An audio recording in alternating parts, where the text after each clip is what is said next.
Chapter 92, Guild Dinner 4. Please end my life. No, actually, I couldn't die just yet. I needed to kill that fucker before I could die. A trauma counselor, the guild finally decided to get one.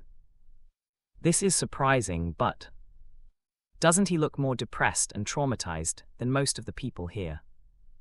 Now that you mention it. Hold on. I mean, they weren't wrong, but hearing their words, I was a little hurt, I won't lie.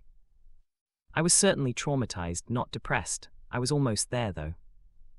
Like I said, we hear all of your plights. Though I do agree with most of you here, he's certainly more than qualified to handle your cases. If anybody wants to have a go, you can do so tomorrow or the day after. Just book an appointment with Counselor Thorne. The section chief swiftly turned his attention away from me shortly after that.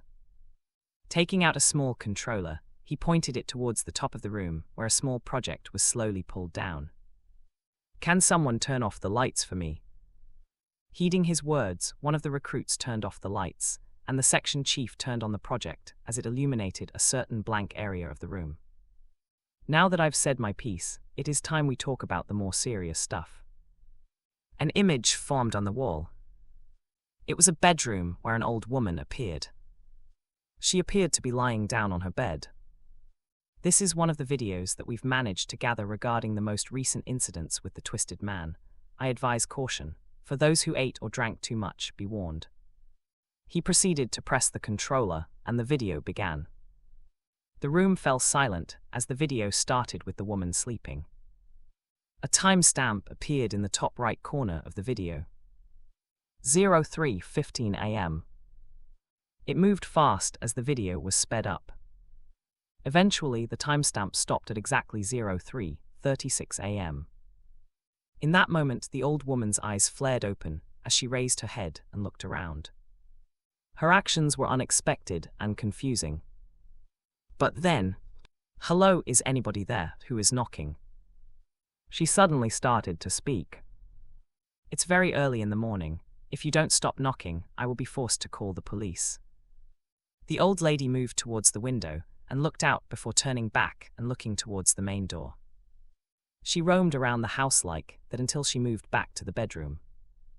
"I'm warning you, I will really call the cops."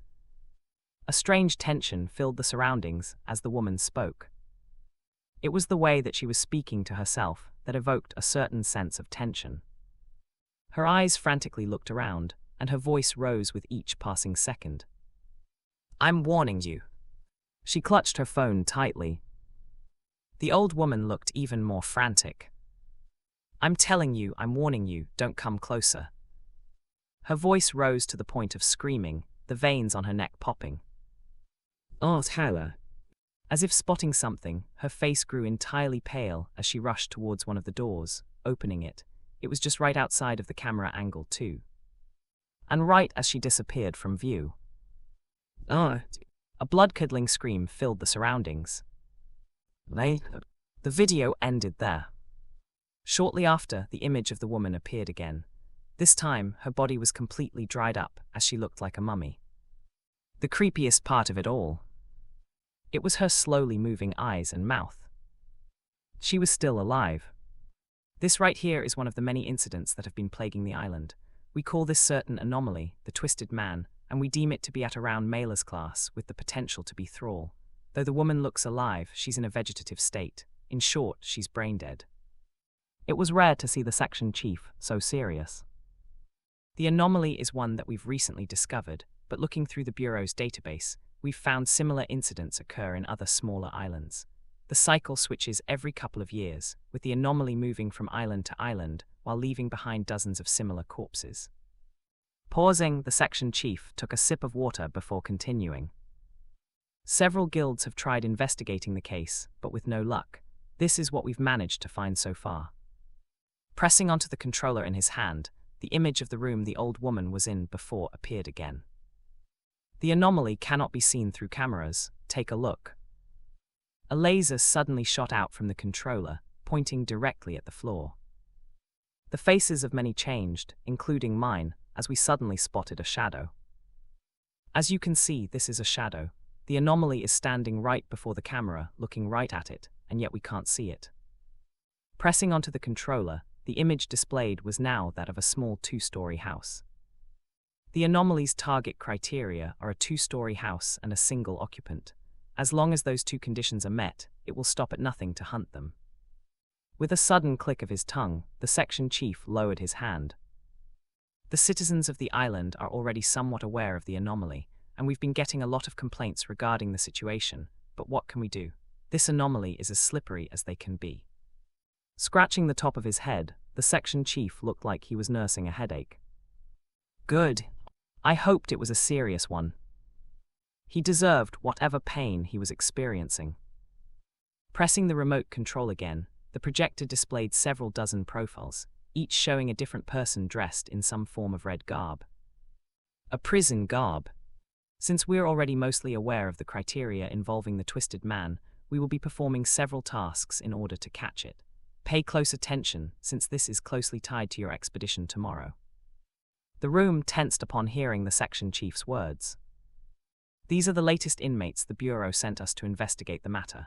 They've all committed unspeakable acts, so don't waste your pity on them. In any case, they'll be placed in several of the houses we've constructed across the island. Your job is simple. Monitor the situation, and if anything happens, report it to the guild immediately. The section chief's voice was somber as he spoke. If you notice something, do not engage. Just report the situation to us. We still don't know the full details of the anomaly. It is best that the team leaders handle the real stuff. I was in full favor of this choice. Yes, let them handle the dirty work. All of you will be sent a short report on the situation. I want you all to look over it tonight before going on the expedition tomorrow. It is important that you look over it since it might just save your life. Dings, dings, ding. Just as the section chief's voice faded, the unanimous sound of phones ringing echoed throughout the room. Taking out my phone, I looked at the file on my phone. Twisted Man, docx. I almost pressed on the file before pausing. No, wait. Why did I receive this, too? What? Your team is listed right below the document, so if you've received one, it means that you've been assigned to a team. If you can get to know your team, so that tomorrow you will avoid unnecessary troubles. Pulling the remote controller away, the section chief suddenly smiled. And with that, I'm done. I wish all of you the best of luck. I looked at him before looking back at my phone. And then, staring at the team assigned to me, I dropped my phone. Might as well just kill me already. What is the point in keeping me alive? I covered my mouth while trying my best to keep my tears in check. But looking at my phone again and seeing the team leader's name, I felt tears pull down in my eyes. Group leader Zoe Turlin. At this point, I knew this was no coincidence. It was on purpose. This makes no sense. Of all teams, I'm with her. No. At this point, this felt like some sort of sabotage. Oh, you're with the support team. The rat said as he peeked his head over to see my phone.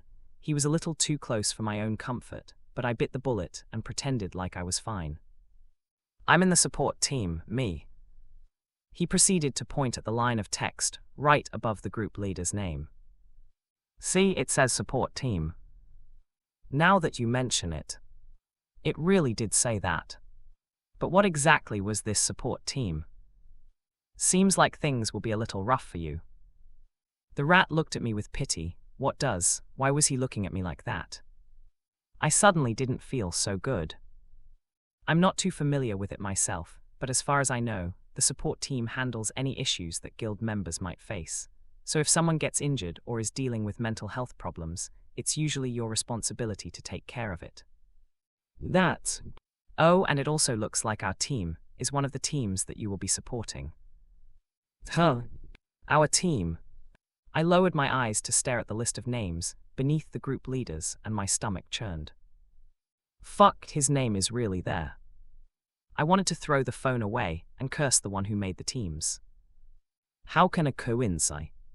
Well, I'm not really surprised we're in the same team. After all, those of the support team usually take care of several teams at once. So, although it says that you're with our team, you're actually with multiple. Hey, was this really the case? Looking down, it really did seem like it, as I realized that I was looking at the layout wrong. If that's true, then does that mean I'll have to go all over the place?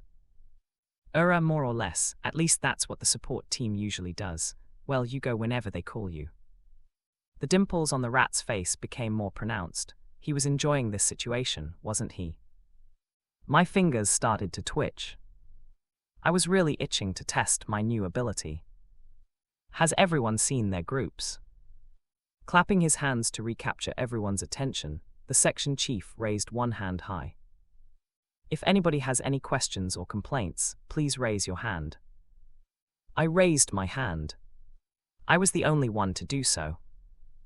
I stood out. And, good, it looks like nobody has any questions or complaints.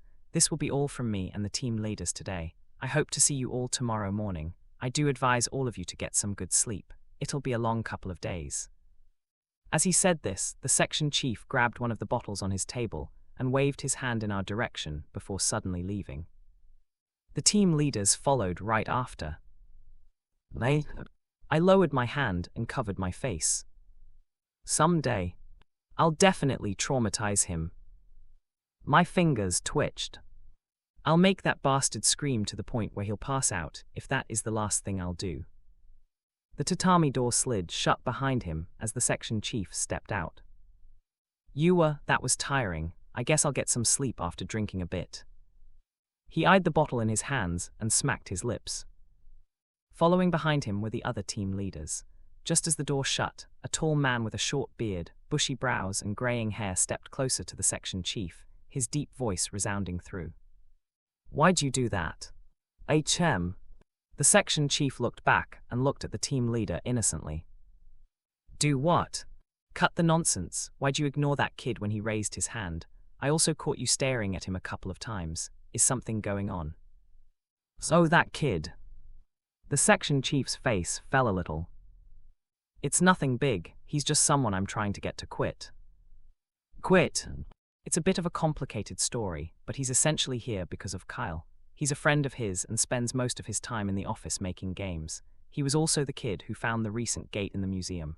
Because of that, the guild decided to give him a base salary and some benefits. That really happened. The man raised his brow. As a team leader, he was aware of most of the things happening in the department, but this was the first time he had heard of something like this. He had been rather busy the past few days. Yeah, it happened, and he's now getting some form of base salary that will go on for practically forever. Don't you think that's a massive waste on our budget? And you're right. The team leader nodded quietly. That does indeed sound like a waste of our budget. You know how important money is for our department. Though this may not be much, it can still add up, which is why I'm trying to get him to quit. That sounds reasonable. Right. Fiddling with the drink in his hand, the section chief looked towards the other team leaders. I've got to go now, but enjoy your night, you all. I'll go enjoy my drink. He raised the bottle in his hand and excused himself. As he turned away, his lips curled ever so slightly, and in a voice meant for no one but himself, he murmured, as if I'm handing that guy over to any of you. Although his actions were a little mean-spirited, the section chief wasn't worried about Seth quitting. It'd be a pity if he did, but he had seen people like him in the past. They were rare, but they existed. Psychopaths. That Seth, he was one such psychopath. He was made for stuff like this. The weather was cold. Coming out of the restaurant, I tried to look for Kyle, but the moment I spotted him, I gave up on all thoughts of approaching him. He sure is busy. He was currently surrounded on all sides. Not wanting to interact with them or gain any more attention, I turned my attention away. I guess I'll head to the dorms by myself. This wasn't really an issue since the dorms were quite close. Holding onto his jacket and zipping it up, I began to move to the dorms. However, just as I moved, I stopped and looked behind. Another group appeared not far from where I was. They were all laughing and chatting together as they headed out of the restaurant. Staring at them, my eyes fell on a certain individual with brown hair and blue eyes. He was relatively short and looked quite handsome. Even his smile was quite nice. How strange. I scratched the side of my neck. For a moment, I thought someone was watching me. Maybe I'm being too paranoid. Thinking about it and everything I had gone through, I wouldn't even be surprised. I guess I'll go get some sleep and think about everything else later. I really was tired. Turning around, I made my way towards the dorms. However, right as I made up my mind, my steps paused. I was suddenly reminded of the scene prior, the one involving Zoe inside. Right, I should do that. I was indeed at fault in that scenario. Not only that, but I also needed to get more snacks to feed Mile. I could imagine what would happen if I didn't feed her. Making up my mind, I headed towards the nearest convenience store. Hopefully it's still open. Several of the more prominent recruits were held back by the end of the dinner, mainly because others wanted to talk to them, and mainly because some wanted to build connections. Kyle and Zoe were the most obvious targets within the department. Not only were the two extremely talented, but they also had the highest chances of becoming the next team leaders. Rowan stayed behind for this reason. That, and the fact that he liked Zoe. It was just a pity that she didn't really show much interest in that regard, but Rowan was fine with that. He was a patient man. Wow, I can't seem to catch a break. Same. It was late at night when most of the people had left, and there were only a few people left. Kyle and Zoe both looked rather tired. I'm faring a bit better than both of you, haha. As Rowan laughed, Kyle smiled at him. Don't worry, you'll get to that point eventually. You're quite talented, so I can see that you'll eventually be in a similar situation. You should get ready for when the time happens. I'm not so sure I'd like that. Rowan scratched the back of his head while he looked at Zoe. She seemed to be looking for someone. What do you think? Rowan addressed her, his smile pure and gentle. Hers think what? Snapping out of it, Zoe looked at Rowan. I wasn't paying attention, what did you say? Rowan wasn't at all mad and explained slowly. It's nothing really. Kyle said that I'm soon going to be suffering like the two of you. You are? Zoe looked at him weirdly before shrugging. Maybe, I don't really know. If you're good, I guess. Zoe's replies were quite short and disinterested, not really too different from how she usually was with most people. Rowan didn't mind it, he liked her indifference. By the way, where did Seth go? But at that moment, his focus shattered and his ears perked up. Why did she bring that guy up again? Kyle's face, on the other hand, grew a little tense. Oh, Seth. Are there any other Seths? Oh, I don't really know. Kyle looked away and Zoe's eyes narrowed. You definitely know where that bastard went. No. Why is your voice so high? Kyle winced as he stepped back.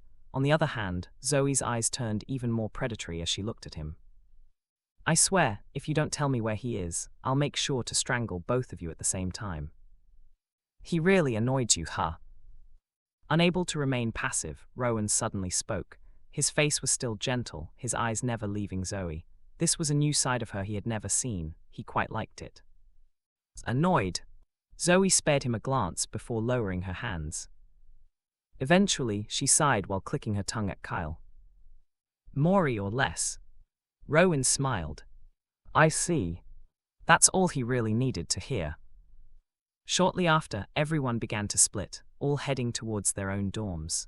All with the exception of Rowan, who headed back to the guild. So she really doesn't like him. Taking the elevator that brought him to the lowest floor, he came out and headed back to the offices. There were a few people still present, but it was mostly empty, with most of the people present practically half asleep. Rowan's gaze moved around the room before eventually settling on a certain room. That should be his office, right? Yes, it should be. He remembered that room being some sort of old basement. Quickly glancing around, Rowan made his way towards the office and lowered his body slightly to stare at the keyhole. No security, huh? He quickly smiled before shaking his head. Of course there was no security. This Seth was merely just a regular human. Rowan wasn't really planning on doing too much. He just wanted to teach him a little lesson. This would probably be enough to satisfy Zoe, and then maybe. Click! With a single flick of his hand, a key formed, and he used it to unlock the door. As someone who specialized in the conceptualization decree, this was nothing. Opening the door, Rowan stepped into the office and closed the door behind him. Let's see. He took out his phone, turned on the flashlight, and lit up the area ahead. He could have turned on the room lights, but he wasn't planning on staying for long. He didn't want to make it look like someone was inside from the outside.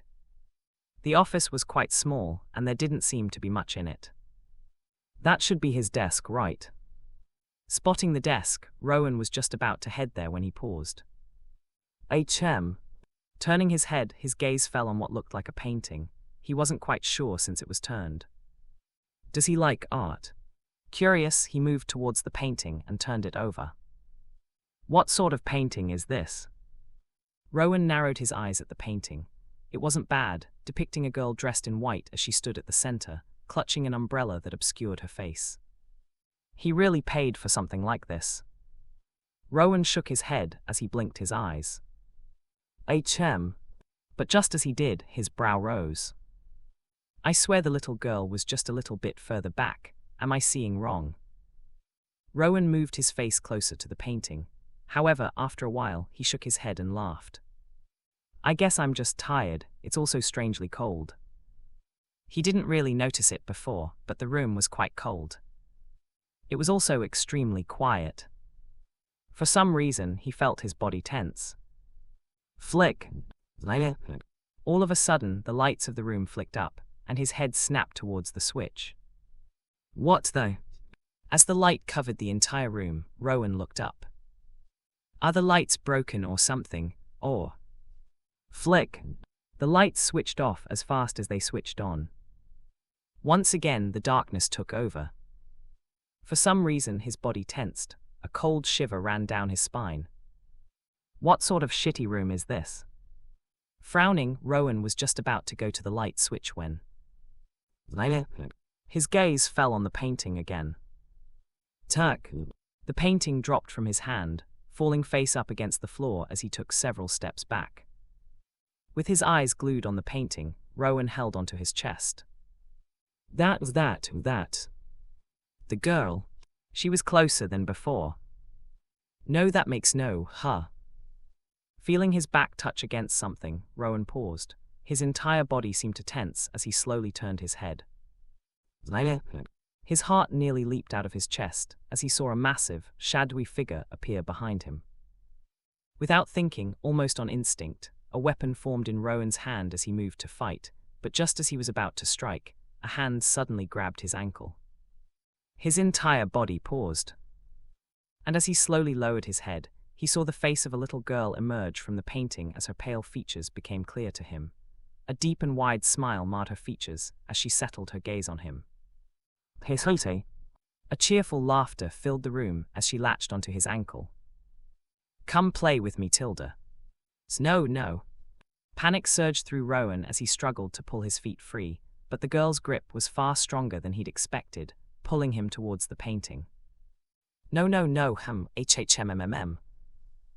Before he even had the chance to scream, a black hand covered his mouth, and his eyes widened in horror. Then, under the little girl's laugh, he was slowly brought into the painting.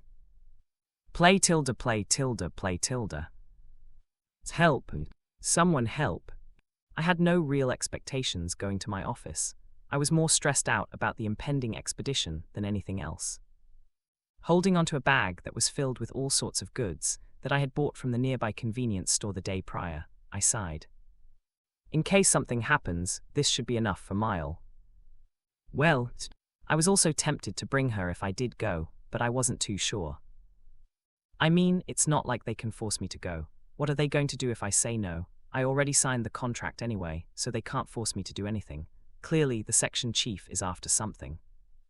I could also more or less guess what the section chief's goal was. He was probably pulling some sort of nonsense to get me into the field.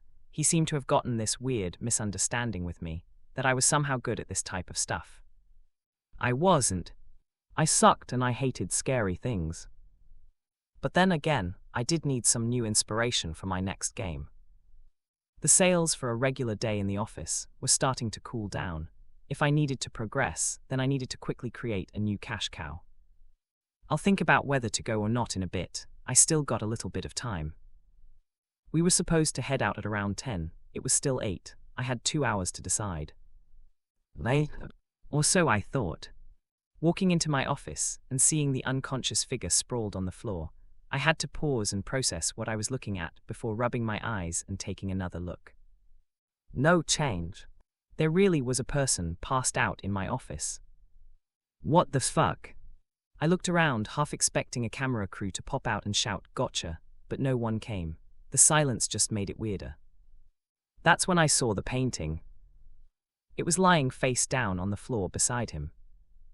Art. I sighed as I looked at the man again. Right, isn't he that strange guy from yesterday? Don't tell me I was really correct with my hunch. Did he try to break in? I scanned the room. Nothing looked out of place. No signs of forced entry. All my stuff seemed untouched. Then how the hell? A sudden laugh filled the room as I turned my head towards the painting, and a head peeked out of it. I had a lot of... You did? MHM.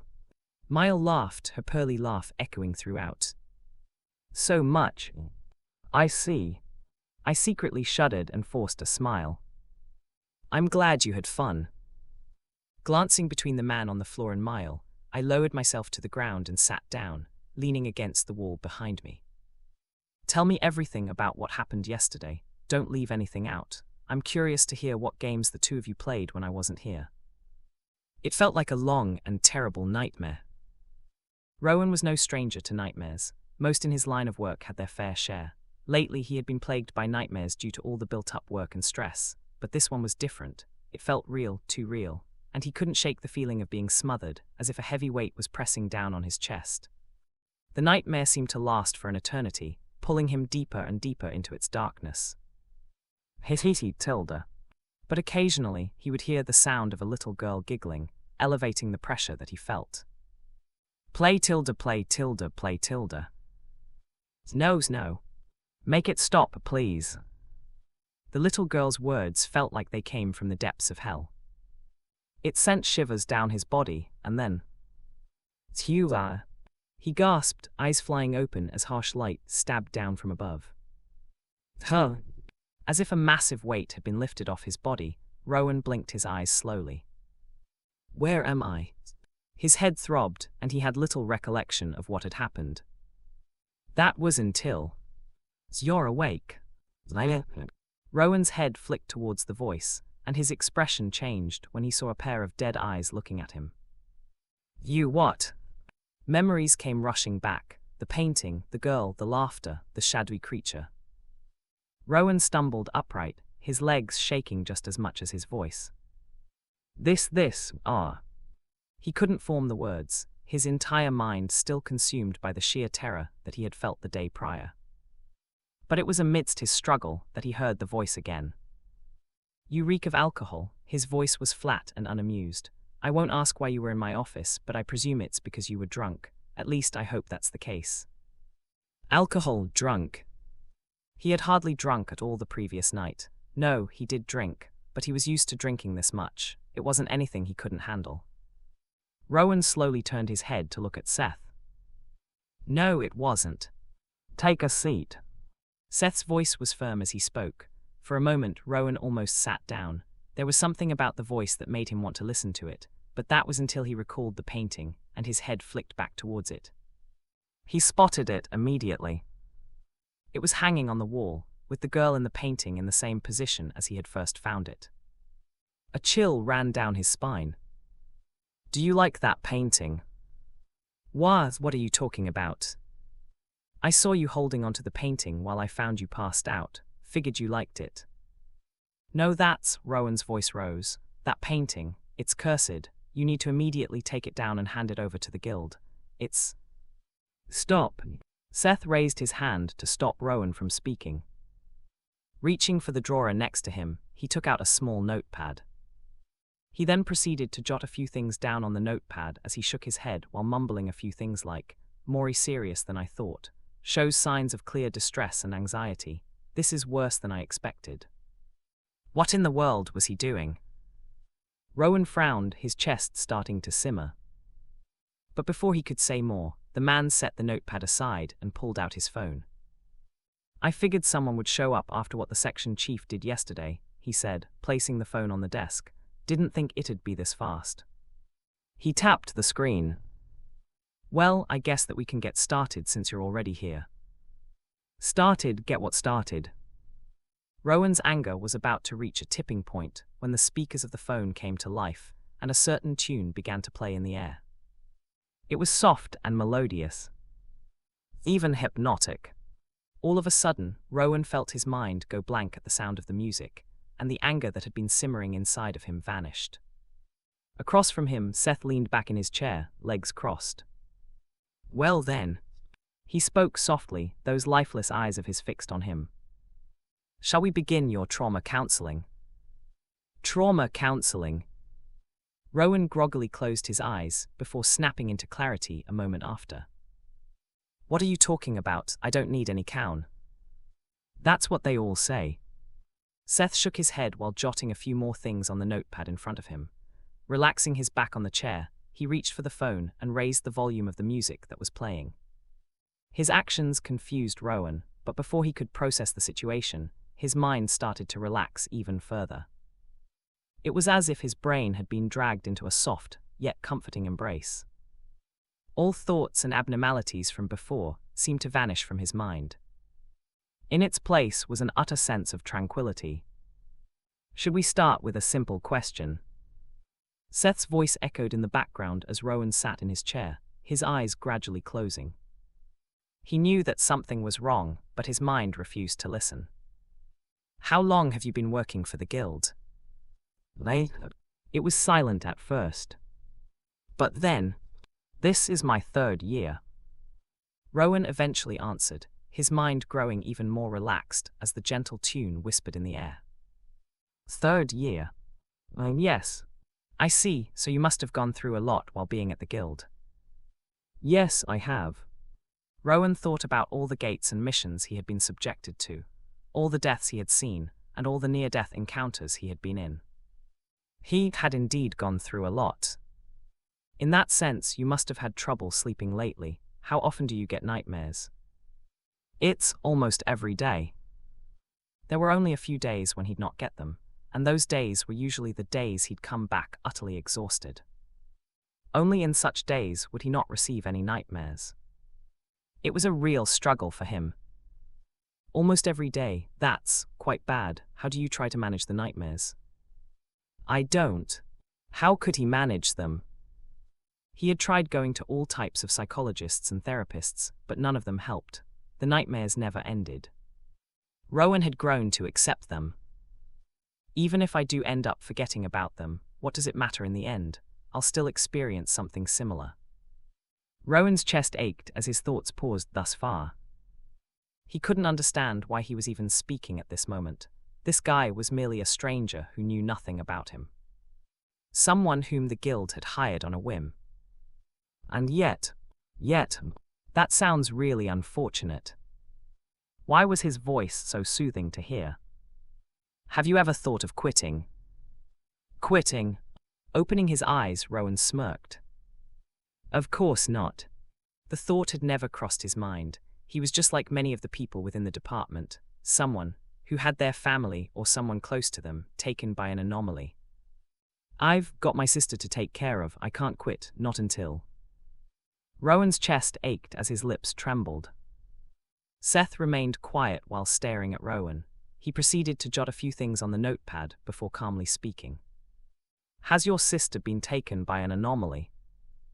Rowan shook his head, his voice stripped from his mouth. She was still alive. But just barely. It was just that she was in a coma. I've made it my mission to find the anomaly and cure her. That's why I can't quit. Rowan's body shook as he mumbled such words. He wasn't sure why he was saying so much, but he felt vulnerable at this very moment. He felt weak, and the only thing that he found soothing was Seth's voice. Later. So much that the silence that followed his words made Rowan inwardly start to panic. Why is he not saying anything? Does he think I'm pathetic? Does he? But the last thing he could have expected was the next words that Seth said. That's quite noble of you. It's noble? Me?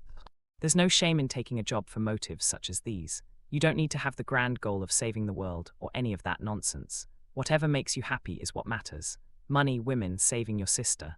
Your choice is only wrong if you let others tell you that it's wrong. My choice is only wrong if I let others tell me it's wrong. Rowan's lips trembled further. But soon, Seth's voice echoed again.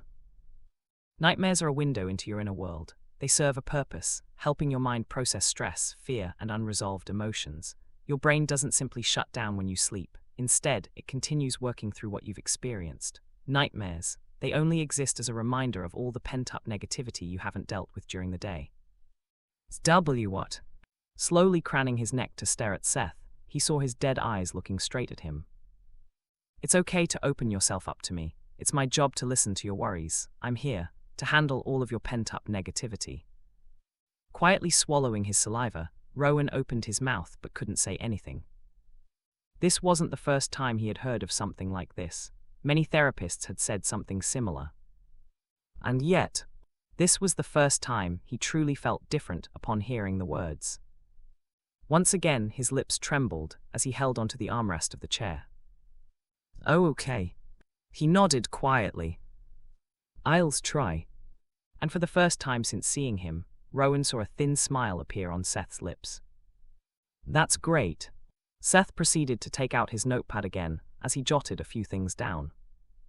The process of healing always starts with you. The fact that you're willing to change is the most important aspect. Now then.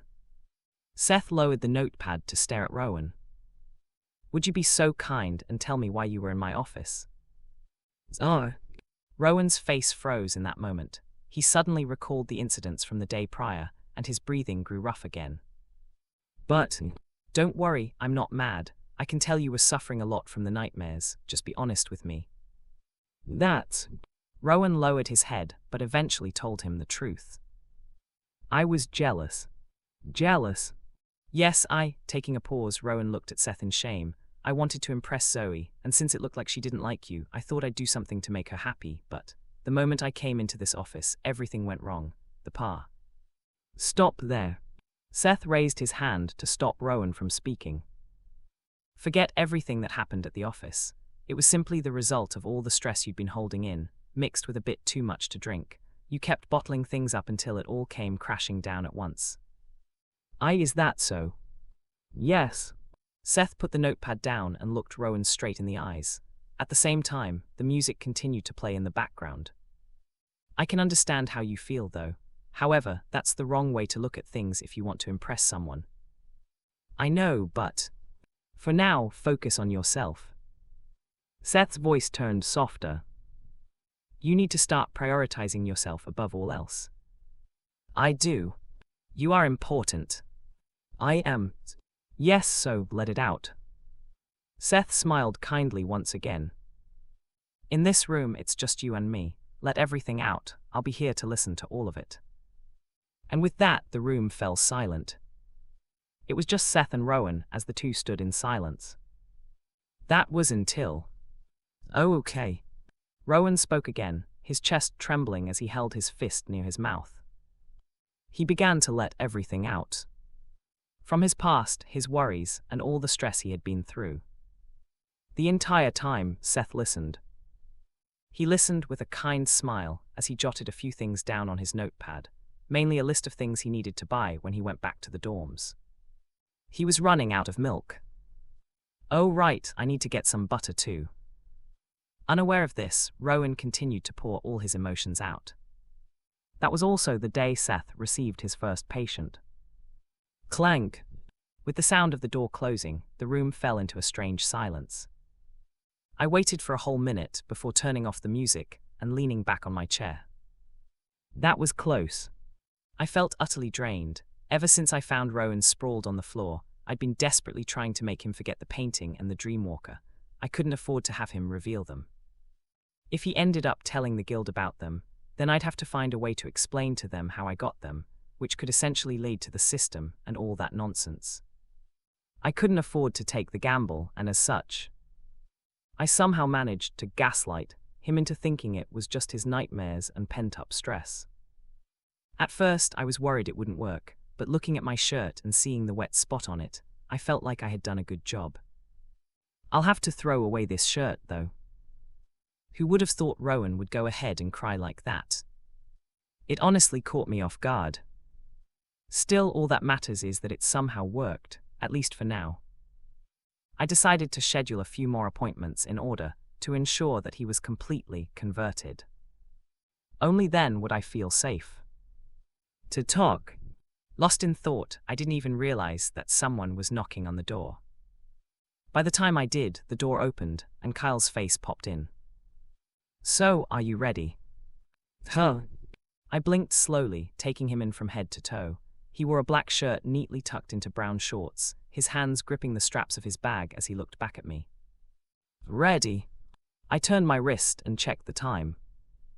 09:47 a.m. Holy fuck. Was it already almost time? What, are you not ready? Do you need more time? Wait, give me a moment. Massaging my forehead, I shifted my attention towards my laptop. To go or not to go? Every part of me rejected the notion, wanting to stay here and think of a way to create a new game. However, at heart, I knew that I had to go. Not only would this help me learn more about the world and how the guild operated, but it would also help serve as some sort of inspiration for my potential new game.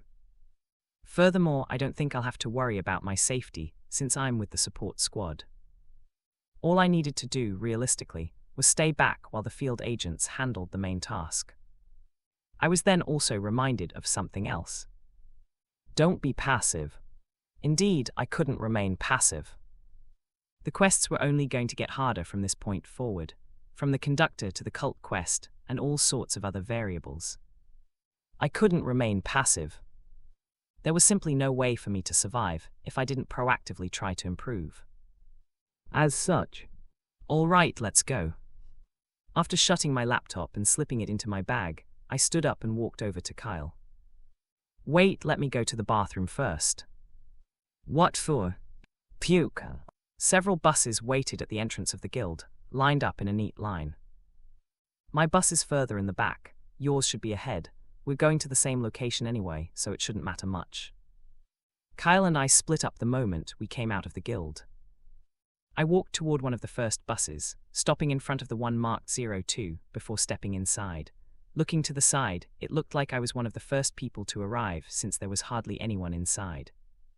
But, what are you looking at? I turned away from her. Why are you looking away? The hell? At this point, I didn't even know what to do. You know what? Never mind, I can't be bothered. With a sigh, I looked back at her and took out my bag. Her brows furrowed when she saw my actions, but before she could say anything, I took out a packet of chips from my bag and tossed it at her. Here. Huh. Zoe blinked her eyes slowly, unable to process the situation as she caught the chips. I took yours by accident yesterday. I bought a new pack as an apology. What? This was the first time I had ever seen her this speechless. Somehow, it was a sight that made my lips curl. It was almost as though her brain had glitched. I took in the sight before moving towards the back. 2 steps in, however, Zoe appeared to recover as she turned towards me. No, wait. I like barbecue flavor, not regular flavor. You don't? Yeah. I paused for a moment before shrugging. You get what you get. I didn't get a reply after that as Zoe begrudgingly placed the chips down, staring at them with a mixed expression, mumbling things like, I really don't like them though.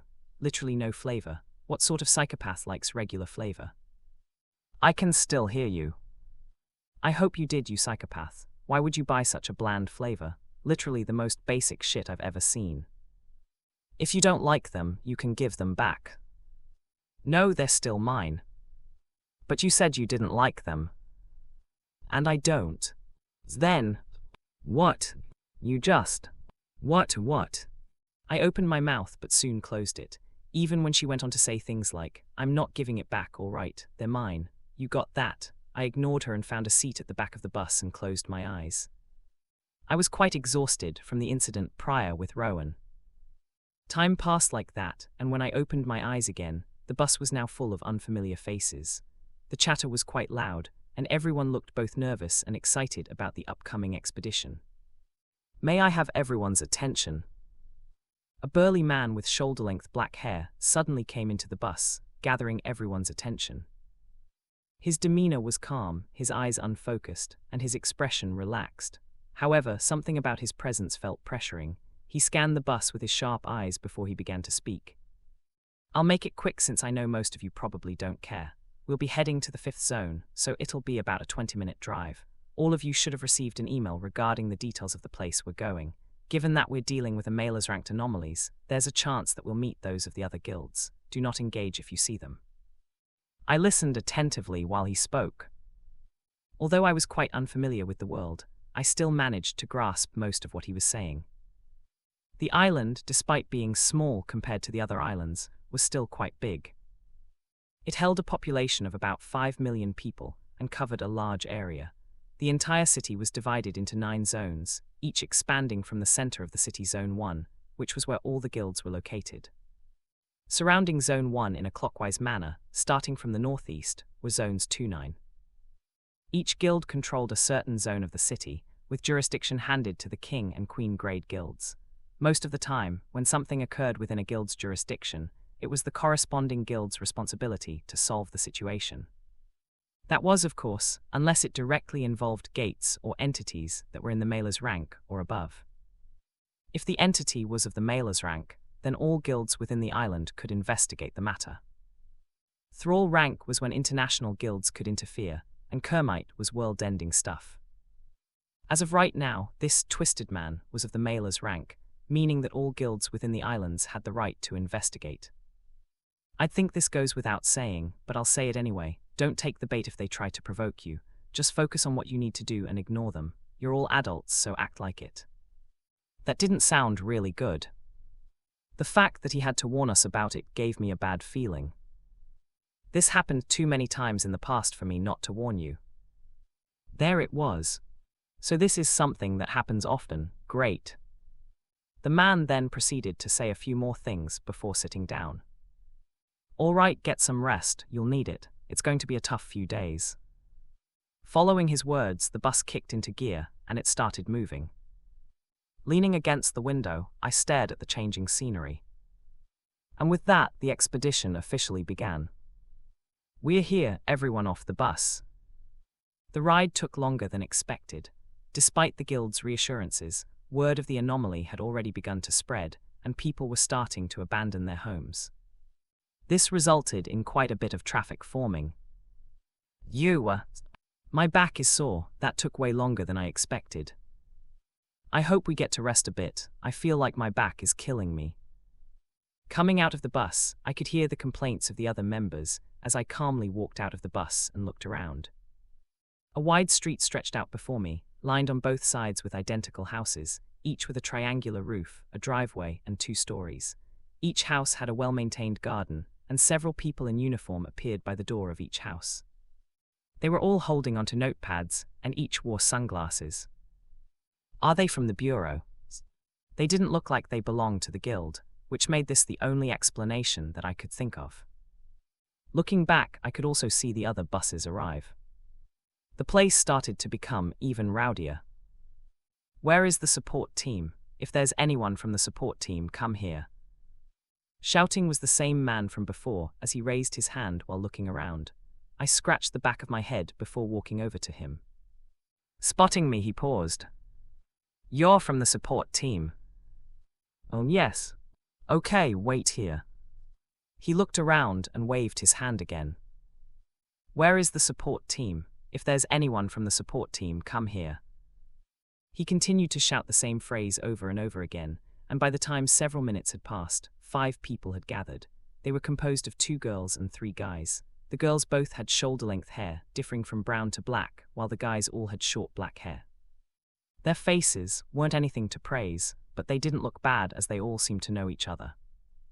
I was probably the only one who wasn't familiar with the others. "Since everyone is here, follow me. I need you all to check up on the subjects before we release them." "Subjects?" I was confused, but I nonetheless followed as we were brought directly to one of the houses. The agent from the bureau, standing by the entrance, merely glanced at us before letting us in. This place is not bad at all. Looks even better than my place. Right. Overhearing their conversation, I looked around.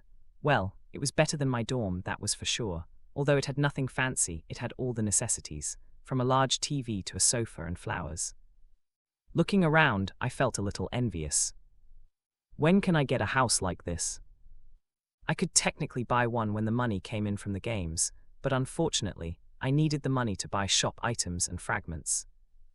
Now that I think about it, I still haven't checked the second order shop.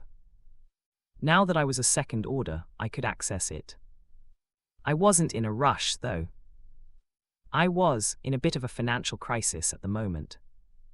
Why, you will really let me go if I do this, are you? Sure, you're not lying, right? Walking past the living room and into the kitchen area, two people appeared before us. One was a man wearing an orange jumpsuit, while the other was another agent from the bureau.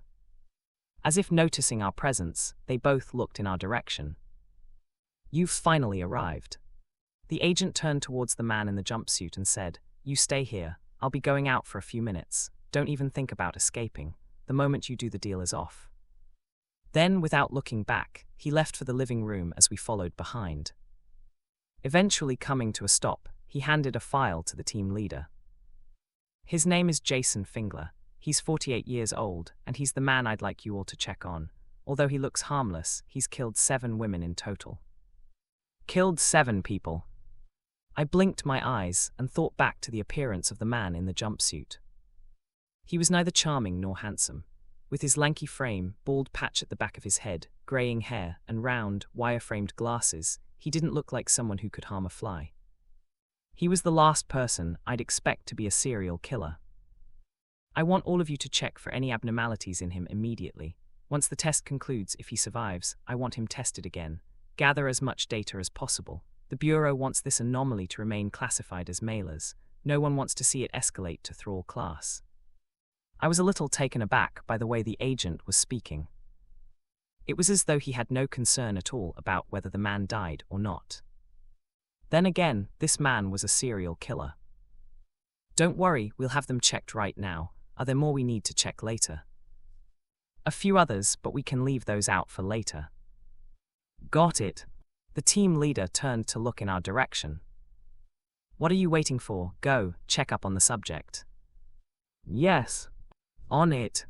The team leader didn't follow us as we headed back towards the kitchen. It was there that the man appeared, quietly sitting in one of the chairs. Hey, are you here to check up on me? His voice was a little shaky as he spoke.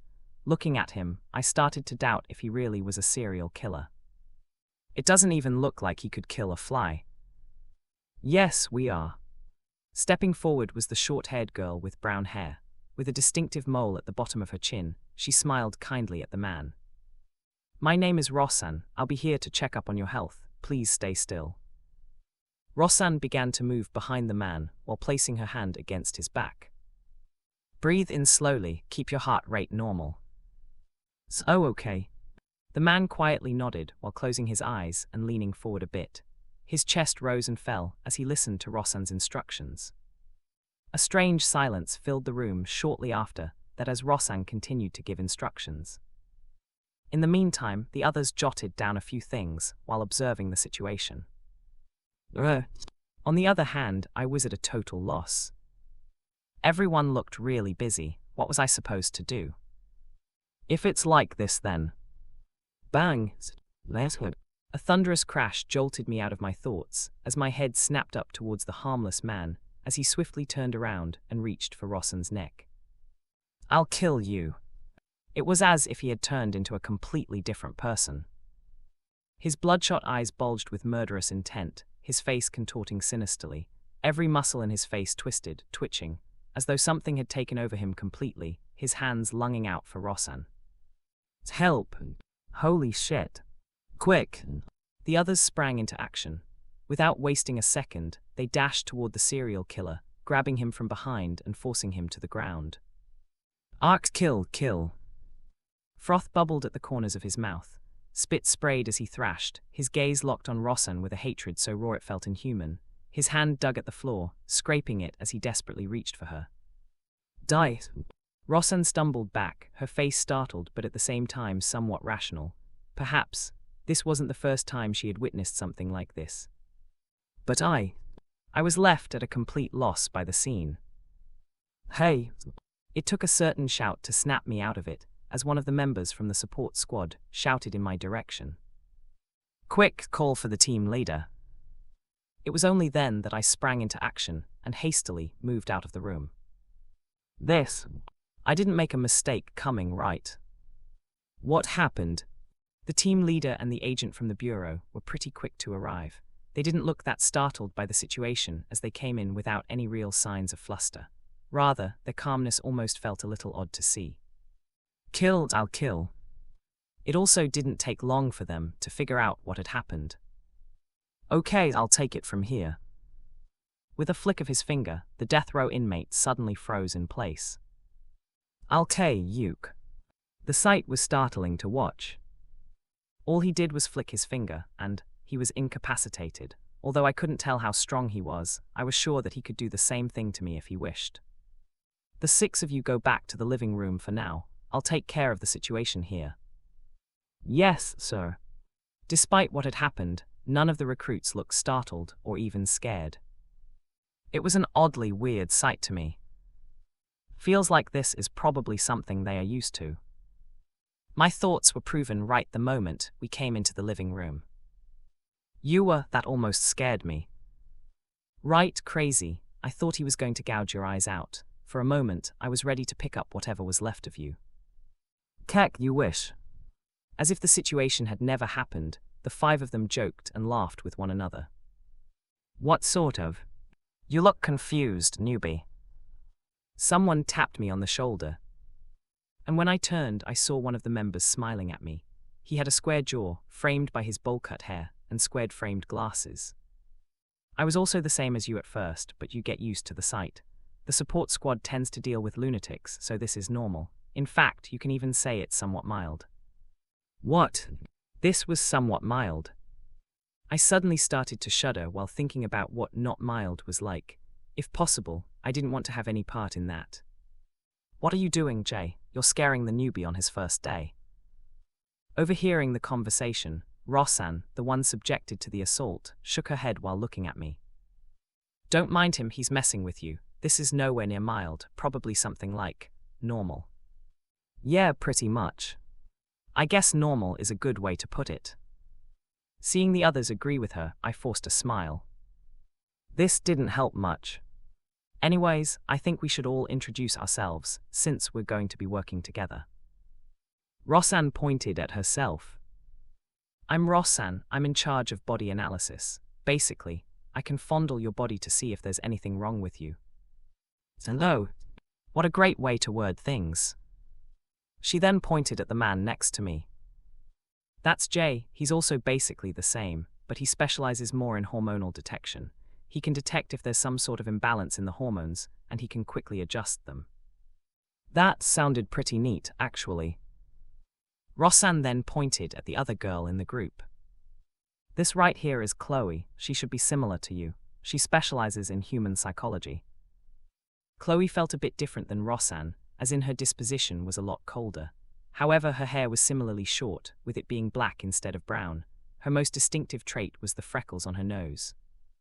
I guess she can be considered somewhat pretty. Not really my type, but I could see how she'd attract the gaze of the opposite sex. These 2, on the other hand, are Ray and Mark. This left the other 2 members, both average in height, with Ray being on the chubbier side, while Mark looked to be the oldest one in the group. Meeting my gaze, they both laughed. Ho ho, can't believe we've got someone new here. We finally have another person to suffer with us. The 2 looked friendly, but their words, they didn't feel so friendly. You 2, stop it. Roxanne slapped the air. At least she seemed reasonable. What's the point in telling him? That kind of ruins the fun in it. Now he expects it. A good jump scare happens when they least expect it. Never mind. I take it all back. These people, they were sick in the head. Anyways, it looks like it'll take a while for the team leader to handle the situation. Do you know what you're supposed to do? Me, well, more or less. I didn't really have to do anything. Maybe a little therapy here and there. Basically, say some bullshit while using my phone to hypnotize them. Nice, nice. Roxanne looked all cheery as she looked at me. Since you're ready, let's go. Hey, go where? We're going to visit the other houses and check on the other inmates. Let's go quickly. The faster we get this done, the better. Skipping slightly, she headed for the door. The others followed right behind her. Wait, don't go too fast. I just hate so my stomach is a little upset. Shouldn't have eaten then. The bus ride was long though. Staring at their backs, I paused for a moment before pursing my lips. We were going to be attacked again, weren't we? I'll kill you, die. We were indeed attacked again, not once but 3 times in total, adding this and it was now 4. Stop him. Quick, just stop him for a moment. He's fast. I moved by instinct, dashing towards the death row inmate. He stood a head taller than me, his entire body built like some sort of mountain, as veins protruded on his bald head. Logically speaking, it should have been impossible for me to do a single thing to him. And yet, bang, I somehow managed to flip him over with a single move. The room fell silent a short, while later as Roxanne and the other looked at me. And then, holy shit, how are you so strong? Are you sure you're in the support class? That was nuts. No, seriously, that was crazy. How did you manage that? I could only force a smile while looking at them. I did some self-defense classes in the past. I guess they helped out a bit. This was total bullshit. I had never fought in my entire life, nor did I know the first thing about throwing a punch. I didn't even use my powers. And yet, I was still somehow able to throw a man twice my size onto the ground. Could this be because I reached the second order? Did I not only acquire a node, but also become physically stronger? Self-defense, what sort of classes did you take? There's no way. Yeah, I call bullshit on that. There's definitely more to it than you're saying. I started sweating when I saw that the excuse wasn't working. Shit. This wasn't something that I was aware of.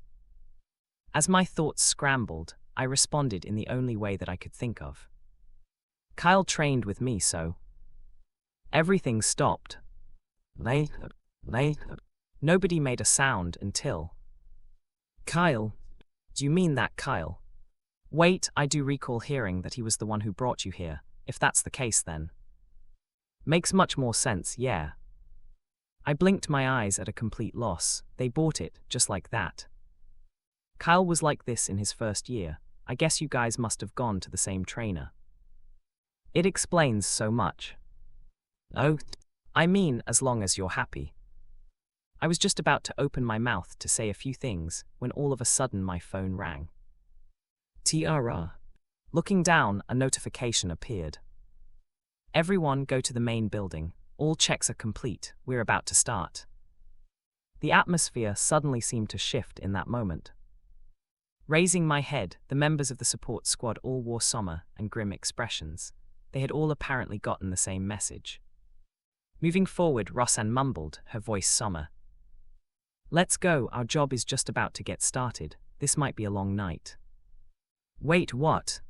This was just the start. What sort of?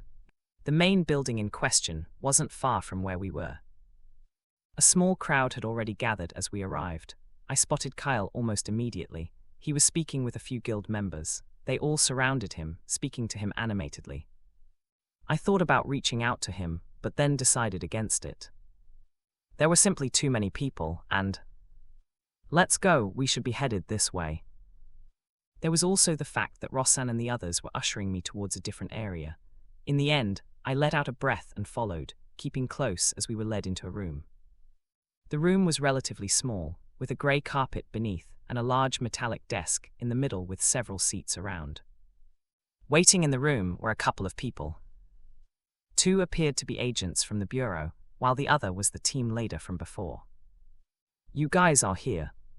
He greeted us in his low, husky tone. "Find yourself a comfortable spot. We're going to be here for a while." His attention shifted to a monitor in front of him, one of many mounted to the wall opposite to the desk. Each displayed a nearly identical room. The only difference was the person inside. I recognized a few.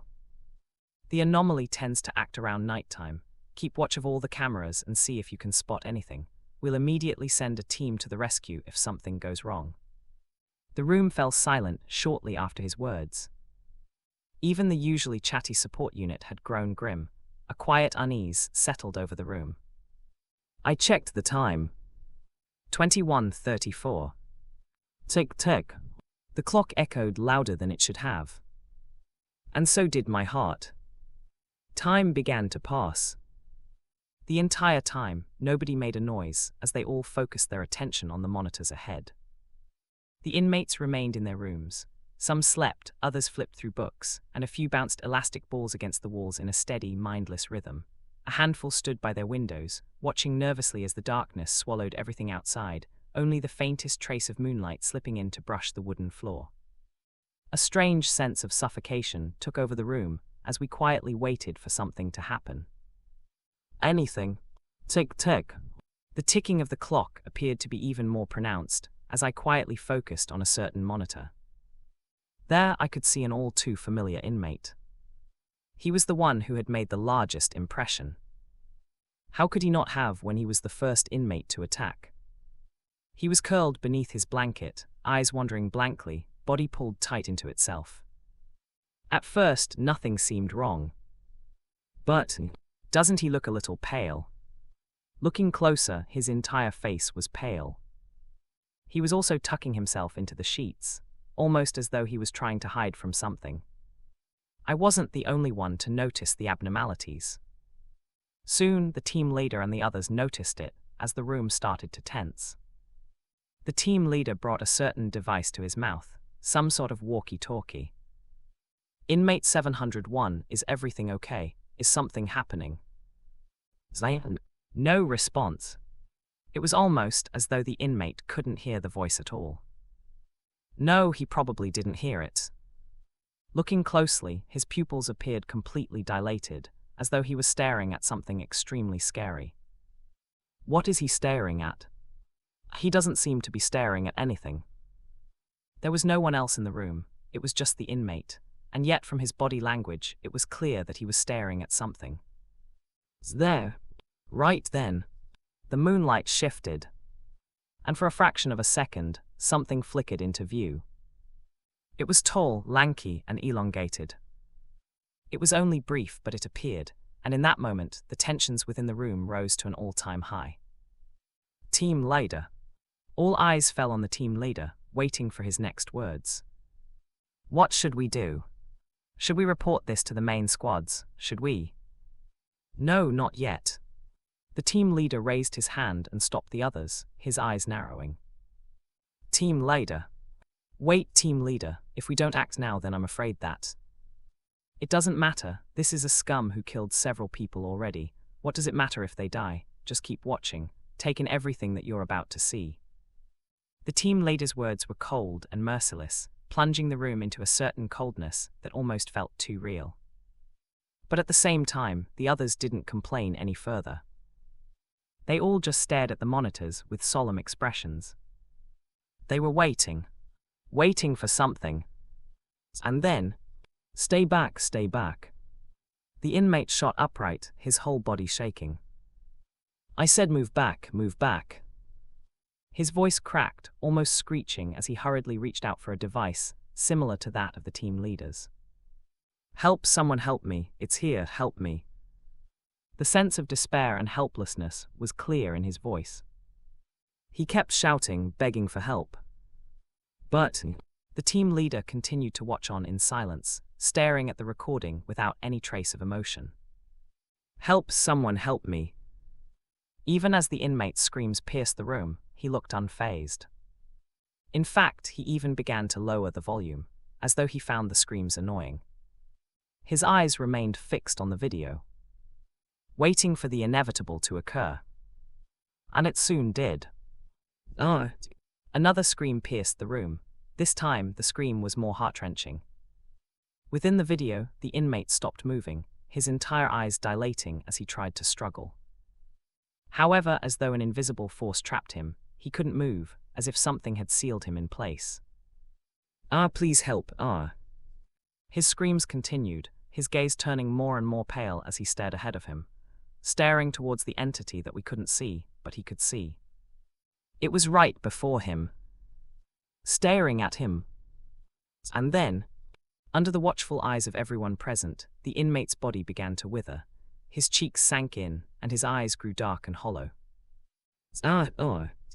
Even his screams turned huskier as the very blood in his body started to get sucked away from him.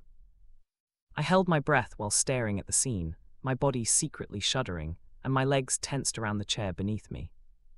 The room was quiet, with all eyes focused on the gruesome scene ahead. I wanted to make it stop. I wanted to tear my eyes away from the scene. But instead, I slowly retrieved a pair of sunglasses and put them on. That was when I saw it. My entire body shuddered. Especially when I saw it turn its body to look at me. Our eyes met and I pulled the glasses away. Shit. I felt nausea staring into its eyes. How could I even describe its figure? It was just like its name. Twisted. But not in the way a branch might twist or cloth might fold. No, this was unnatural. Its limbs were too long, joints angled where there shouldn't be joints. Half its body looked broken, as if it had tried to turn itself inside out and stopped halfway. It didn't move, not yet. But even standing still, it felt pressuring. My skin prickled, my stomach churned, my legs refused to listen. Everything in me screamed, "Don't look at it." And yet I couldn't look away. And in that stillness, staring into its twisted form, I finally understood. The conductor's warning.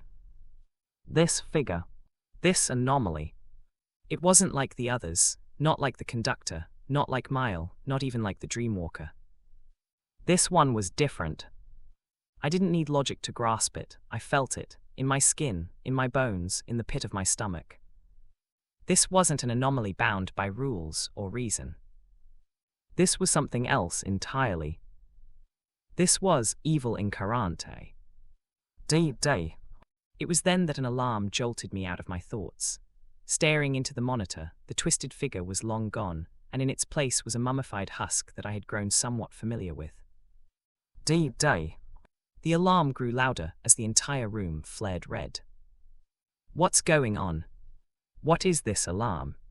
The others grew alarmed at the sight, looking around in confusion as the team leader's expression grew somber. He didn't panic like the others and immediately pressed a certain button as a figure appeared on one of the monitors. Their features were obscured, and so was their voice. However, everyone in the room could hear it clearly. There's been a situation. The monitors shifted, displaying several different beds in which mummified figures appeared. The eyes of many changed as they saw the mummified figures spasm uncontrollably, their lifeless eyes and faces shaking. Despite having been declared functionally brain-dead and in a vegetative state, the previous victim of the Twisted Man are currently suffering from the same violent seizures. The rattling displayed in the monitors intensified as the mummified figures continued to shake, several people in white coats moving next to them and injecting their bodies with what I could only assume to be some sort of tranquilizer. But even that seemed to be useless. We've also detected several anomalous activities around the island, of which one is happening right close to where you all are. A map of the island was displayed on another monitor, with several dots appearing at the same time. These are the locations of the activities. We've yet to find any connection, but we will begin the investigation immediately. The details being revealed at this very moment felt extremely disturbing as everyone looked at one another. Everyone but me, as I slowly fiddled with the glasses in my hands. Sweat poured down the side of my cheeks while my chest rose and fell repeatedly, my legs weaker than usual. I could hardly breathe while thinking about the twisted figure from before. That thing. How could something like that exist? I shuddered just thinking about it. This is it for now. I will be reporting more on the situation once we find out more. The call ended just like that. Silence fell over the room shortly after as the team leader stood in silence. Then, get the teams to start moving. Have each one on standby at each respective house. The situation is starting to change, I'm afraid. His tone grew grim. We might be heading towards a thrall class. And as if his words weren't enough to make my chest heavy, a notification appeared shortly after. You have been haunted. The next morning, following the events that transpired during the night, all personnel had been dispatched around all houses, ready to engage at any moment. However, nothing truly happened the entire night. Despite everyone being on high alert, the Twisted Man never returned. It was as if it had vanished right after acting once. By the time daylight returned, and the teams were sure the Twisted Man wasn't going to return, many decided to go get some sleep. The guild, prepared for this kind of aftermath, had thrown together a makeshift housing unit. It was simple and had all the necessary facilities. I wish I could have done the same. Later, I lay there motionless, eyes fixed on the ceiling, the weight of the room pressing down on me. The bed pulled at my body like it wanted to swallow me whole. And I let it. I didn't move. I couldn't. Each time I tried to sleep, the image of the Twisted Man would appear in my mind, preventing me from closing my eyes. And all of it came as a result of the notification that had appeared not too long ago. The glasses, they're a lot more dangerous than I previously thought. It allowed me to see things that others couldn't, but at the same time, allowed others to feel and sense me. I understood that the Twisted Man was aware of my existence. It was going to come for me. But it needed a specific requirement in order to haunt me. So long as I didn't follow the requirement, I was safe. Or at least, I hoped that would be the case. I pressed my lips tightly. No, I can't leave this up to chance. Sitting up on the bed, I threw the sheets away and got up. There was no point in trying to sleep since I knew that it was impossible for me to do so. Going out of the room I was in, I walked out to find a mess waiting for me. We are tired, do something about the situation. We can't live like this. Give our homes back. If you can't figure the situation out, you may as well leave. A large mob stood outside the makeshift residential area for the field agents as they each held onto banners and posters that said, "Get out. You are useless." The crowd didn't look pleased at all. I was just about to turn back when a hand pressed against my shoulder. Caught off guard, I almost flinched, but the moment I turned my head, I saw the rat standing next to me. His dimples stood out once more to me. Couldn't get any sleep. None, I take it that you are also the same. Something like that. The rat answered ambiguously, staring at the distant mob with a complicated expression. If only they knew just how much we work each day. Feels like complaining is a lot easier when you're ignorant of the matter. You can say that. But then again, it probably didn't matter. Even if they knew how much effort we poured into figuring it all out. The mob wouldn't care. They just wanted to be safe. That was really all they wanted. And this was the job that the guild was in charge of. Looking around, I took a deep breath while slowly pulling out my glasses again.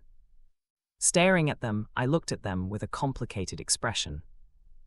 Although I didn't really want to use them, I knew that they were also the key to helping me in this situation. But I held on using them just yet. Slowly turning my head to look at Miles, I pointed towards one of the distant houses. Since you can't sleep, want to go check out one of the places while we're at it. Although the rat was the last person that I wanted to go with, I didn't want to go alone. That'd be way too scary. And so for that reason, I made the offer. This seemed to catch him off guard as the dimples on his face momentarily faltered. But then they returned, deeper this time. He smiled. It'd be my pleasure. It was also in that moment that it happened. I received a sudden quest. Bonus quest activated. Difficulty 2nd order. Reward 15,000 SP. Objective: find out more about the Twisted Man. Location: Malavia Island. Description: the Twisted Man has once again made an appearance. With each victim dying faster than before and its strength slowly increasing, there isn't much time before the Twisted Man evolves. Find out more about the Twisted Man and how it manages to escape, but be aware, the Twisted Man knows about your appearance. Time limit: 1 day. I drew a cold breath while staring at the quest. In particular, the last sentence made my body involuntarily shiver. Even though I was already aware, seeing it written down before my very eyes made me extremely apprehensive. The only silver lining about the situation was the difficulty. It was only at the second order. This most likely meant I wouldn't have to deal with the Twisted Man. At least, I hoped that be the case. I'm surprised you asked me to come instead of Kyle. Wouldn't things have been much easier if he had come along? Managing to walk past the mob in front of the makeshift building, the rat continued to speak. He looked to be in a good mood today. Was he that happy that I invited him to join me? I'm sure he's a lot more qualified than I. What made you want to go with me? The fact that people would immediately notice if Kyle went missing. The fact that I didn't want to go alone. And the fact that I didn't know anyone else. There were plenty of reasons. Still, it wasn't like I could just tell him that. I merely shrugged my shoulders and gave the most random answer. I just felt like it. Oh, that's nice. Thankfully, the rat didn't seem to mind my answer at all. He just looked happy as we walked towards a specific house. Spotting the familiar place, we both stopped. Yellow tape appeared to surround the entire house, preventing anyone from entering as agents appeared all around. Looks like this might be more difficult than expected, I thought while staring at the distant building. Looking at all the agents around, I realized that getting in was probably going to be a challenge. At least, that was what I thought at first. Hello. Stepping forward, the rat took out an ID badge and displayed it to one of the agents. Turning his attention towards me, the agent nodded his head and raised the tape as the rat waved at me. Come on, let's go. Staring at him, I didn't know what to say. He got in just like this, that. You know, the tapes are only there to stop regular citizens from coming in. Since we both work for the guild, they won't stop us from entering. Hello. His words made a lot of sense. I guess bringing him along wasn't a bad decision, after all. The two of us finally stepped into the house, its all too familiar layout unfolding before my eyes. As I looked around, the place felt deserted. No lights, no signs of life, and not a single agent in sight. The only way I could see was through the flashlight on my phone. It was also then that I took notice of the yellow tape that appeared by the stairs that led to the second floor. What now? The rat asked, his eyes fixed on me. He looked quite eager for some reason. His eagerness took me by surprise, but I ignored it as I looked around the place. The air was stale and somewhat stuffy, the kind that came from when one entered a room that had been left sealed for days. Peeling wallpaper curled like dead leaves at the edges, while the floor creaked under my weight, groaning with each step that I took. Still, I moved. Slowly, towards the light switch. Although I could see thanks to my phone, it wasn't enough. But, click, nothing. The darkness continued to cling to me from all sides. The light switch doesn't work. So no. How odd. Taking out his phone, the rat illuminated the area before him. This should be enough for now. Turning around, he looked towards the yellow tape that blocked the path to the second floor. He turned towards me as he pulled the tape up. Shall we? I hesitated, but then, thinking about the quest, I eventually followed along. Each step up the stairs drew a low groan from the wood, the air growing thicker with a musty scent that clung to everything. A sudden chill settled over me, creeping under my skin and making me shiver. It suddenly almost felt like winter had come. Don't worry too much, this is normal. The rat spoke while passing me. Strong anomalies often cause a noticeable drop in temperature. It's something to do with the cold seeping into our world from the world the anomalies come from. Not much is known about their world, but from what I know, it appears to be some parallel Earth. At least, this is what most researchers suggest. Is that so? I paused for a moment, my thoughts pausing on the spectral glasses. Could it be? We're here. Finally reaching the room in question, the rat pushed the door open and shone his phone's flashlight inside. The room appeared before our eyes. It looked exactly as before, but with tape wrapped around the bed, the sheets tossed aside, and a wet stain spreading across the mattress. The musty scent hung heavier in the air, made worse by the cold that clung to the room. I started to shiver as I held onto the sides of my arm. Cold, too cold. Even so, I remained standing while observing my surroundings. Eventually drawing a breath, I retrieved my sunglasses and slowly put them on. How? The world before me changed. The cold sharpened into a piercing chill, and the world around me shifted into shades of blue. The rat was close by, sweeping his flashlight under the bed in search of clues. I had considered doing the same, but I couldn't at all. Staring towards the corner of the room, my eyes fell towards a certain crack on the floor. It was large. Large enough to fit a single person, and as the wood groaned under my steps, I stopped right before it. Eventually, after removing my glasses, the crack disappeared, only appearing again once I put on my glasses. I swallowed nervously. I lowered my body to stare at the hole. Did you find anything? I couldn't find anything at all. I didn't know how long I stood like that, but by the time I heard the rat's voice again, my head had lowered towards the crack. That's when I saw them. A grotesque sea of mummified bodies, stacked and pressed together in a suffocating mass beneath the floor, their limbs twisted, eyes hollow, and faces' mouths opening and closing as they all stared at me. I shuddered, hastily pulling my glasses off. But as I did, crack! The floor beneath me split, and the figures appeared once more. Oh shit. So you're telling me that during your investigation of the house, the floor suddenly cracked, and that's what led you to the discovery? The team leader looked at me in doubt. His bushy brows were raised while his thick arms were crossed together as he sat back on his chair, his voice echoing throughout the small and confined room. The only thing that separated the two of us was a small metal table. Following the findings this morning, the guild brought me and the rat in for questioning. We weren't in trouble or anything like that. The guild was just trying to get to the bottom of the situation. After all, we didn't just find a simple hole. What we found was something else entirely. I wasn't really sure of what it was, but it seemed pretty important.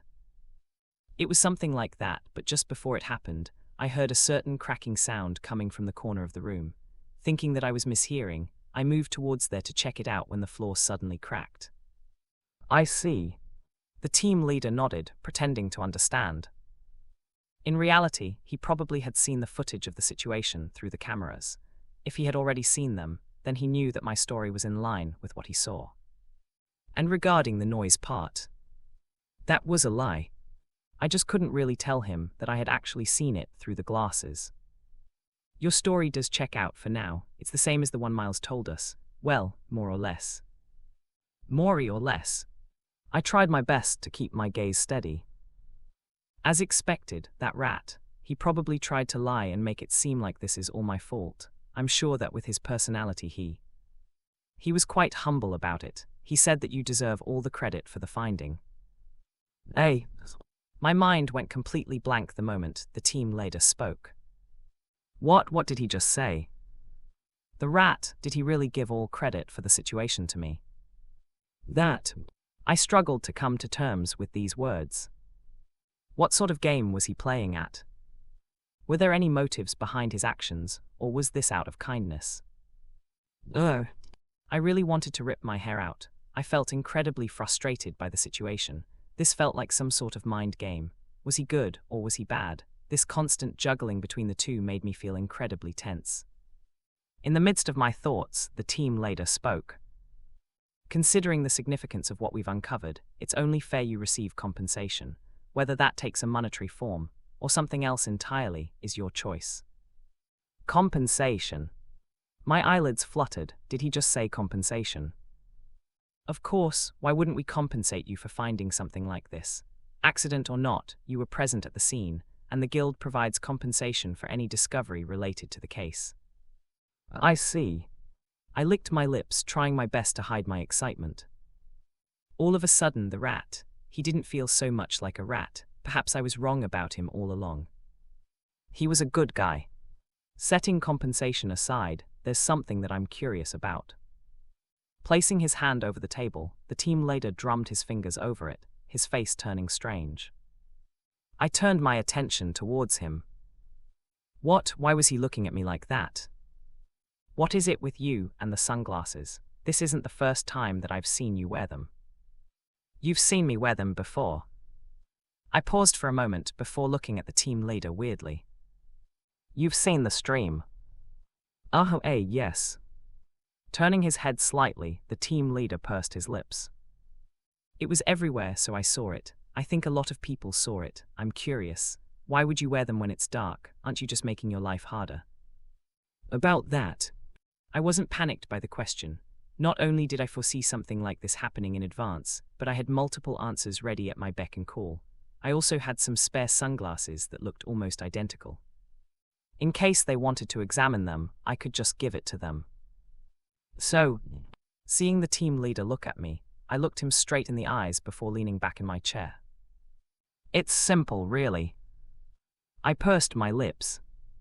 I wear the sunglasses so that I can't see ahead. Huh. You see, I hate horror. Like really hate it. To the point where I'd rather be blind than see some ghost. News of the finding began to spread among the guild members. This was no ordinary discovery. It was a significant one that even the Bureau had no choice but to find interest in. The house in question had been sealed on all sides, preventing anyone from entering. Did you hear? They're about to send a scout into the strange pit. It appears to be some sort of gate. I heard. Do you think the other guild will be coming? It's possible. However, it looks like it'll take a while for them to come. The guild is preparing some sort of squad after receiving the result from the scouting report. They might just include the most elite members. There was all sorts of talk surrounding the event. After all, this didn't appear to be an ordinary gate. In fact, some weren't even sure it was a gate at all. There was speculation it might be a portal, perhaps some sort of doorway to another dimension. That could explain why no one could catch the twisted man. No one really knew as of yet. They'd have to wait until the results from the scout came out. Such conversations repeated all over the place. In a certain room. What do you think? Kyle looked towards the other people gathered in the room. There were quite a few faces he was familiar with. Most of them were the elite members of the containment section.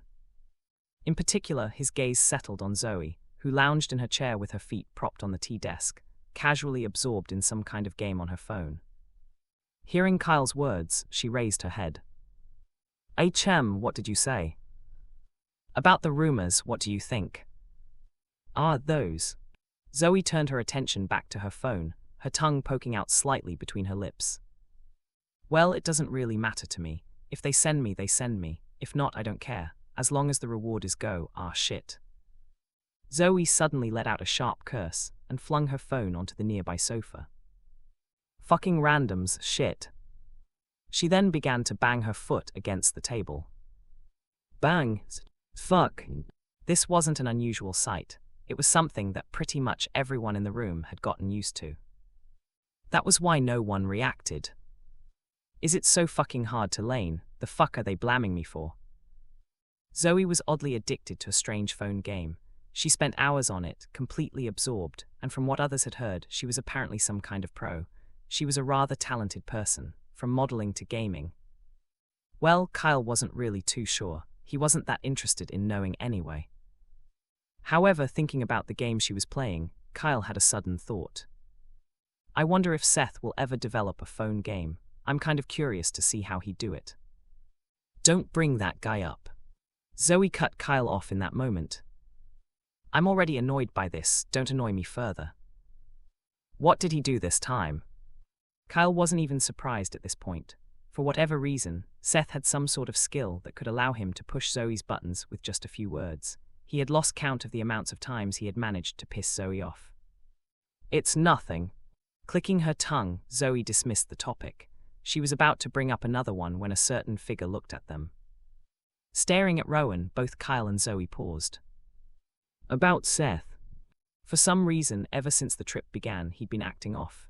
In fact, looking at him now, he looked terrible. His hair was unkempt, and dark, glaring circles shadowed the skin beneath his eyes. He kind of looked like Seth now that they thought about it.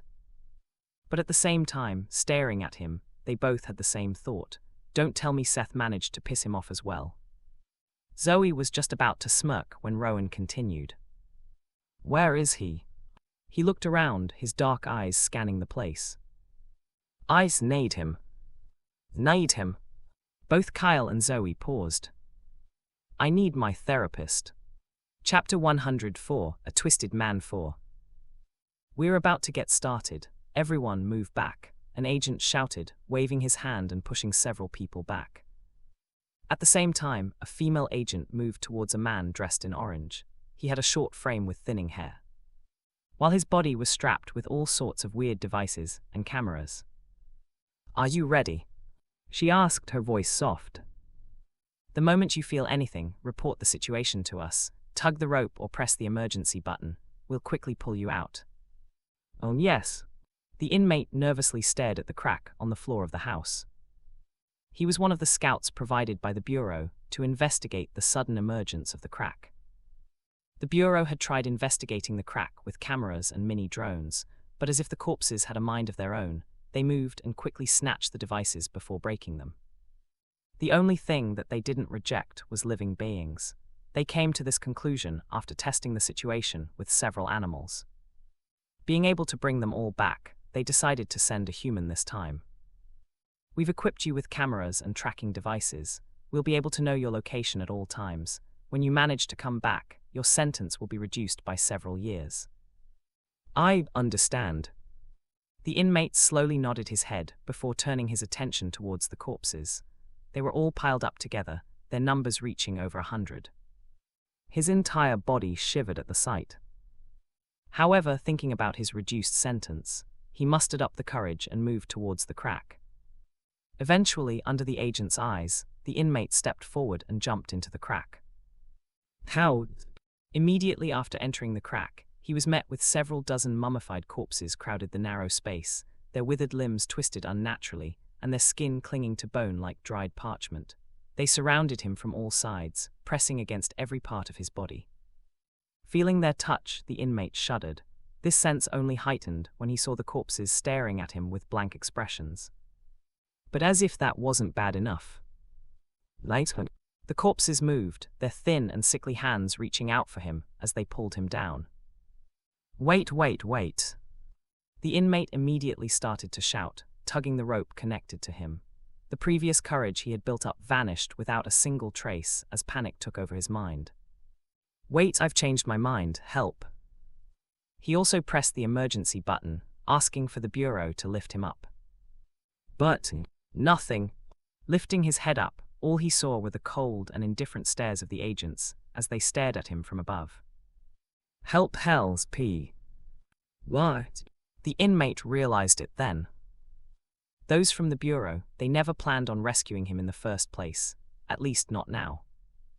Eventually, under the cold stares of the agents, his body was swallowed up. By the time the inmate regained consciousness, he found himself inside the same room as before. However, something about the room felt different. Not only that, but everyone appeared to be missing. The wallpaper of the room was peeling, while the bed was wrinkled, with a brownish stain on the bedsheets as the window creaked eerily. Hello? The inmate's voice echoed loudly in the room as he called out. A still silence followed after his words. It's cold. It was also in that moment that the inmate felt a cool sensation wash over him as he started to shiver all over. Hello? He once again spoke, the echo of his voice louder than before. Anybody here? The echo was all he heard. Looking around, he stood up, his steps adding to the creaking around the place as he covered his arms with his hands. It's really cold. The inmate looked around, his gaze eventually settling on the door. A pitch-black darkness appeared behind the door, one that felt as though the abyss itself was greeting him. He swallowed nervously. Is nobody really here? The floor creaked once more as he stepped forward, moving towards the door. It was dark, but he quickly retrieved the flashlight in his hand and flashed ahead. Yet again, the area behind the door appeared dark. The inmate held his breath, staring towards the darkness with unease. He looked around again, hoping he'd receive some sort of answer. However, yet again he was met with silence. The agents, they were really gone. Taking a deep breath, the inmate's eyes flickered as he looked around the room before grasping one of the lamps on the drawers by the bed. Clenching it tightly and feeling the rough metal texture of its body, he slowly moved towards the door, his steps slow and steady as the window creaked at the rhythm of his steps. 1 step, 2 steps, 3 steps. The tension in the room was dense, clinging to the inmate's body like some sort of clothing. His breathing grew shallow as he approached the door, pupils dilating, every muscle in his body tensing. He held his breath without thinking, as if even the sound of air might provoke whatever waited on the other side. Because even though he couldn't see it, he could feel it. Something or someone was waiting for him on the other side of the door. The long and sickly shadow that clung to the floor was all the proof that he needed. "Who are you? Why are you standing by the door?" The inmate's voice was dry and his face was pale. Clinging onto the lamp, he raised it slightly. "I'll kill you if you don't step out. I have done it before, many times in fact. Do you think I'm scared of you?" Yet again, no response. The inmate's eyes flickered then. "Fine." Gripping the lamp tightly, he shoved the half-open door wide with a burst of adrenaline-fueled strength, and without hesitation, he brought the lamp crashing down with all the force he could muster, the metal frame splitting the air. "Tara. What, you couldn't sleep at all tonight?" I stared at the haggard figure in front of me. He looked a little different than when I saw him the day prior. His eyes were haggard, and his clothes were disheveled. He almost looked like a completely different person. Wait, did my therapy session not work? He should have been able to sleep. No, should he have been able to sleep? All sorts of thoughts swam in my mind as I looked at Rowan. In the end, my body tensed as I feared he'd suddenly start lunging at me. However, his next words took me completely aback. "Can we have another therapy session? I feel like I might be able to get some sleep if I get another one." Didn't we just have one yesterday? Since you're not sleeping, it must mean it didn't work. Why would? No, it did work. What? I blinked my eyes. It worked. I looked at him again. Why did I not believe his words at all? It almost looked like he was making fun of me. "Ah, right." As if reading my thoughts, Rowan scratched the side of his neck. "This is normal for me. I usually get nightmares before each expedition. Don't mind this too much." "No. But even so. Usually I don't sleep until the second day because each time I close my eyes, I feel like the nightmares come. However, today was a little different. I didn't feel anything at all when I closed my eyes." "That sounds like progress." "It is, which is why I'm here." Rowan looked at me, his eyes sparkling as his back straightened and his posture looked polite. He seemed to have had a complete attitude shift. "Please help me again, I'd like it if..." Bang! Cutting Rowan mid-sentence, the door to the room burst open and Kyle came in. Hastily turning my head to look at him, I was surprised to see him stare at me with a pale face, his breathing ragged, almost as if he had run at full speed to get to where I was. "What did you do?" That was the first thing he said to me as he barely caught his breath. I was taken aback. What was he? What did you do?" Kyle asked again, his voice rising as he raised his hand to display a certain paper. In it, I saw 3 bold words appear. "Twisted Exploration Squad." My face froze the moment I looked at the words, and as if that wasn't bad enough, I slowly settled my gaze over my name. Craning my neck up again, I looked at Kyle. "What did I do?" Thanks for watching. Please sub, and like the video and comment down if anything wrong in the story.